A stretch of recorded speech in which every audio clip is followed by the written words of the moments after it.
Bullish engulfing candlestick pattern. इसमें fast candle red होता है और सेकेंड कैंडल ग्रीन होता है। इसमें फास्ट कैंडल का रियल बॉडी पूरी तरह से सेकेंड कैंडल बॉडी के अंदर होना चाहिए और चार्ट के ऊपर ये पैटर्न अगर कुछ सेशन डाउन ट्रेंड के बाद बने तो ही इसे बुलिश एनगल्फिंग पैटर्न माना जाता है। चार्ट के ऊपर इस तरह फॉर्मेशन के बाद बुलिश रिवर्सल को इंडिकेट करता है, मतलब प्राइस यहाँ से ऊपर जाने का पॉसिबिलिटी रहता है। Bearish engulfing candlestick pattern. इस पैटर्न का फास्ट कैंडल ग्रीन होता है, सेकेंड कैंडल रेड होता है। इसमें फास्ट कैंडल का रियल बॉडी पूरी तरह से सेकेंड कैंडल बॉडी के अंदर होना चाहिए। चार्ट के ऊपर ये पैटर्न बनने से पहले कुछ सेशन अप ट्रेंड में होगा तो ही इसे बेयरिश एनगल्फिंग पैटर्न माना जाएगा और इस तरह फॉर्मेशन के बाद बेयरिश रिवर्सल को इंडिकेट करता है, मतलब यहाँ से प्राइस नीचे जाने का पॉसिबिलिटी रहता है।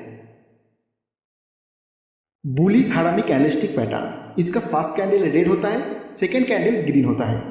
सेकेंड कैंडल का रियल बॉडी छोटा होता है और सेकेंड कैंडल का real body fast candle body के अंदर होना चाहिए। ये पैटर्न बनने से पहले कुछ सेशन डाउन ट्रेंड में हो तो ही इसे एक बुलिश हारामी पैटर्न माना जाता है। चार्ट के ऊपर इस तरह फॉर्मेशन के बाद एक बुलिश रिवर्सल को इंडिकेट करता है। Bearish harami candlestick pattern. इसका फास्ट कैंडल ग्रीन होता है, सेकेंड कैंडल रेड होता है। सेकेंड कैंडल का बॉडी छोटा होता है और सेकेंड कैंडल का रियल बॉडी पूरी तरह से फास्ट कैंडल बॉडी के अंदर होना चाहिए। ये पैटर्न बनने से पहले कुछ सेशन अप ट्रेंड में हो तो ही इसे एक बेयरिश हारामी पैटर्न माना जाएगा। चार्ट के ऊपर इस तरह फॉर्मेशन के बाद एक बेयरिश रिवर्सल को इंडिकेट करता है। Piercing candlestick pattern. इसका फास्ट कैंडल रेड होता है, सेकेंड कैंडल ग्रीन होता है। सेकेंड कैंडल का ओपन फास्ट कैंडल क्लोज से नीचे होना चाहिए। सेकेंड कैंडल का क्लोज फास्ट कैंडल बॉडी का 50% से ऊपर होना चाहिए। ये पैटर्न बनने से पहले कुछ सेशन डाउन ट्रेंड में हो तो ही इसे एप्रोप्रिएट पियर्सिंग पैटर्न माना जाएगा। चार्ट के ऊपर इस तरह फॉर्मेशन के बाद एक बुलिश रिवर्सल का इंडिकेशन होता है। Dark cloud cover candlestick pattern. इसमें फास्ट कैंडल ग्रीन होता है, सेकेंड कैंडल रेड होता है। सेकेंड कैंडल का ओपन फास्ट कैंडल क्लोज से ऊपर होता है। Second candle close fast candle body का 50% से नीचे होना चाहिए और चार्ट के ऊपर ये पैटर्न अगर कुछ सेशन अप ट्रेंड के बाद बने तो ही इसे appropriate dark cloud cover pattern माना जाता है। इस तरह फॉर्मेशन के बाद बेयरिश रिवर्सल का इंडिकेशन मिलता है। Bullish tasuki lines candlestick pattern. इसका फास्ट कैंडल रेड होता है, सेकेंड कैंडल ग्रीन होता है। सेकेंड कैंडल का ओपन फास्ट कैंडल क्लोज से ऊपर और ओपन से नीचे किसी भी पॉइंट पर हो सकता है। सेकेंड कैंडल का क्लोज फास्ट कैंडल ओपन के ऊपर क्लोज होना चाहिए एंड सेकेंड कैंडल का लो फास्ट कैंडल लो के ऊपर होना चाहिए। ये पैटर्न कुछ सेशन डाउन ट्रेंड के बाद बने तो ही इसे बुलिश तात्सुकी लाइन्स पैटर्न माना जाता है। चार्ट के ऊपर इस तरह फॉर्मेशन के बाद बुलिश रिवर्सल का इंडिकेशन होता है।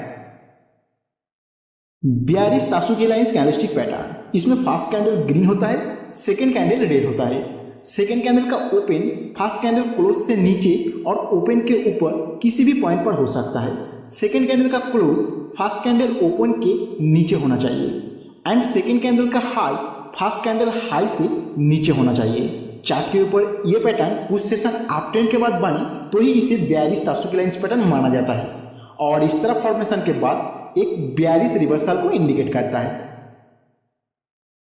Bullish meeting lines candlestick pattern. इसमें फास्ट कैंडल रेड होता है, सेकेंड कैंडल ग्रीन होता है and second candle gap down open होता है। फास्ट एंड सेकेंड कैंडल का क्लोज ऑलमोस्ट सेम प्राइस पर होता है। इस पैटर्न को बुलिश काउंटर अटैक पैटर्न भी कहा जाता है। कुछ सेशन डाउन ट्रेंड के बाद अगर ये पैटर्न बने तो ही इसे बुलिश मीटिंग लाइन्स पैटर्न माना जाता है। चार्ट के ऊपर इस तरह फॉर्मेशन के बाद बुलिश रिवर्सल को इंडिकेट करता है। Bearish meeting lines candlestick pattern.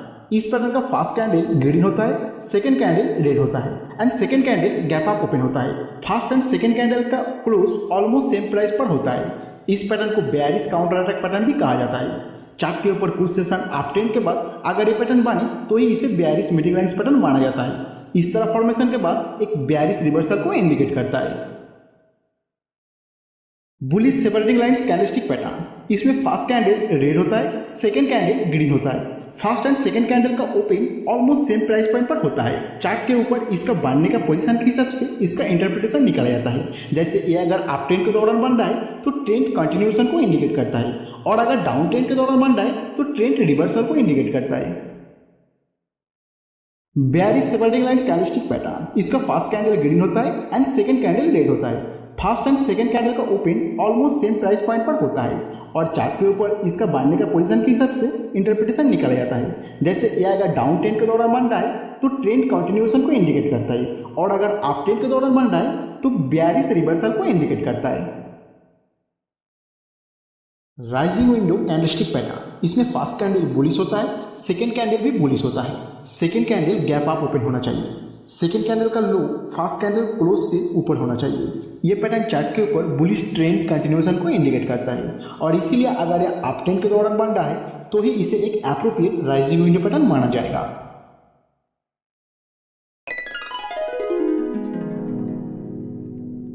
दोस्तों, हमारे वीडियो पर कमेंट करें और चैनल को सब्सक्राइब करें।